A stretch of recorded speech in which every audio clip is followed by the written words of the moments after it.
in Russia's oil refineries. And this strategy has been strikingly successful.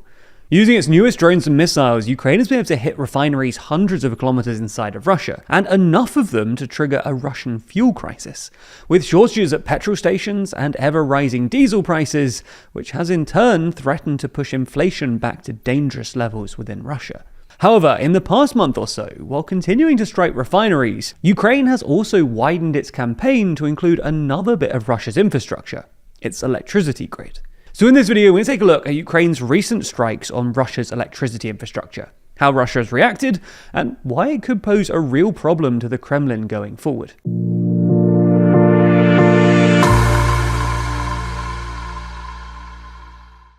Never miss an episode and always feel in the loop by subscribing and ringing the bell. So let's get straight into it. Probably the first sign that we got of this new strategy came in late September, when Ukraine hit a thermal power station and an electrical substation in the Russian city of Belgorod, which lies just a few kilometers north of the Ukrainian border.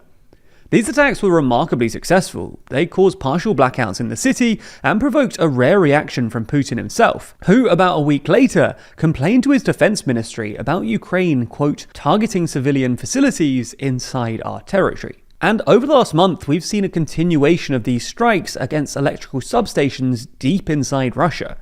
For context, substations are sort of the junctions of an electricity grid. They essentially connect different parts of the grid and transform high voltage electricity from power plants to low voltage electricity that can be used domestically. They also protect the overall grid by detecting and isolating faults and help balance supply and demand across the grid to avoid blackouts. The first substation to be hit was apparently one near the town of Arzamas, which was hit on October 14th.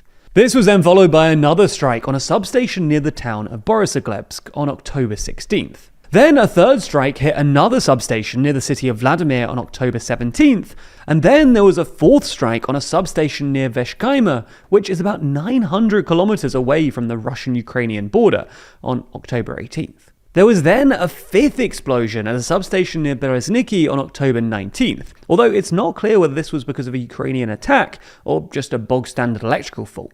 Now, to be clear, this isn't a totally new strategy. Ukraine did strike some of Russia's electricity infrastructure in the early days of the war, but these tended to be isolated attacks on targets near the Ukrainian border, which were easily fixed and didn't have a sustained impact on Russia's electricity grid or civilians.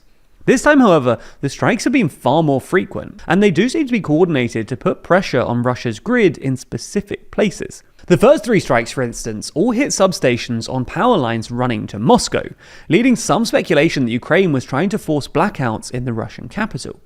This newfound ability to strike targets inside Russia has been facilitated by both Ukraine's impressive domestic defense industry, which is now producing enough drones and long-range missiles to carry out constant strikes against targets hundreds of kilometers away, but also better intelligence.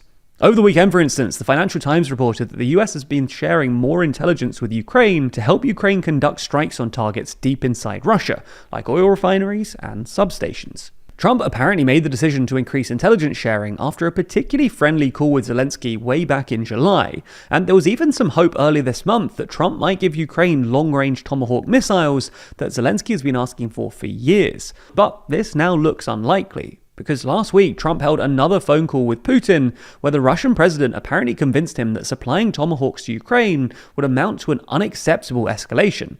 And on Friday, Trump and Zelensky reportedly had somewhat of a bust-up in the White House, where Trump told Zelensky that he should give up Donetsk and Luhansk oblasts or risk being destroyed by Putin. Nonetheless, even if Ukraine doesn't get its Tomahawks, they're nonetheless clearly able to strike targets inside Russia anyway.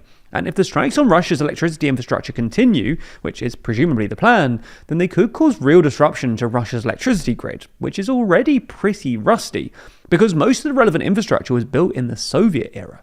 At the very least, this campaign against Russia's electricity infrastructure will probably force Russia to redeploy its limited air defense systems to defend its electricity grid, in the same way that they've done for their oil refineries, and it could also push up domestic energy prices.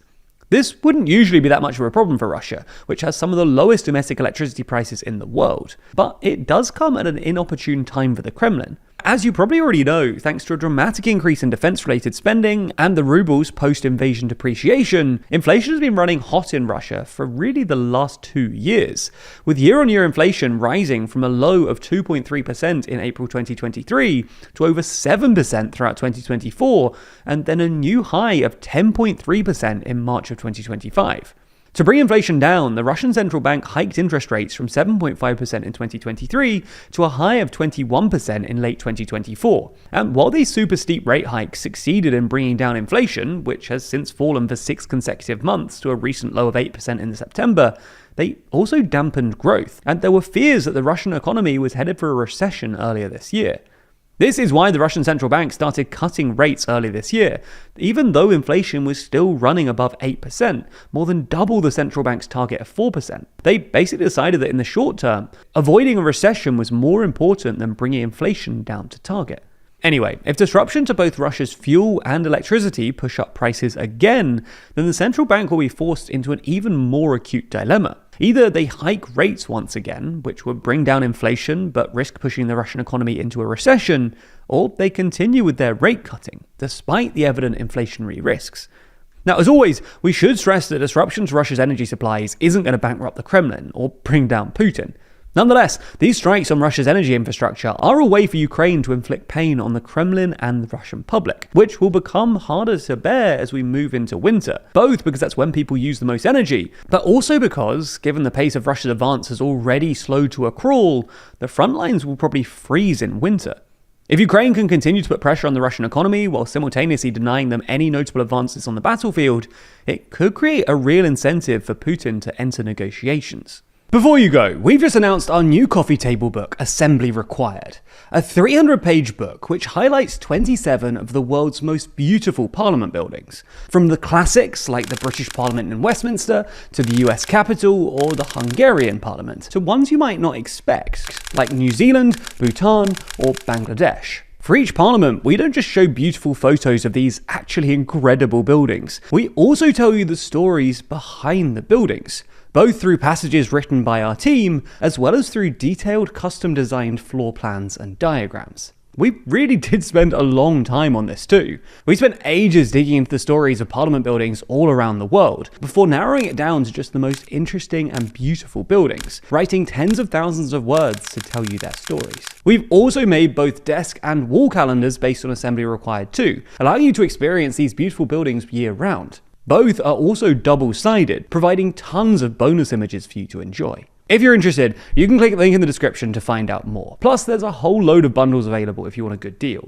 Plus, if you do want a copy, then you can get 15% off anything Assembly Required by using the code ASSEMBLY. That code only lasts for this week, so if you're interested, now's your time. Anyway, this is just another way that you can help fund our journalism. So if you are interested, then your support will help us to continue investing in our journalism, as well as providing free content for years to come.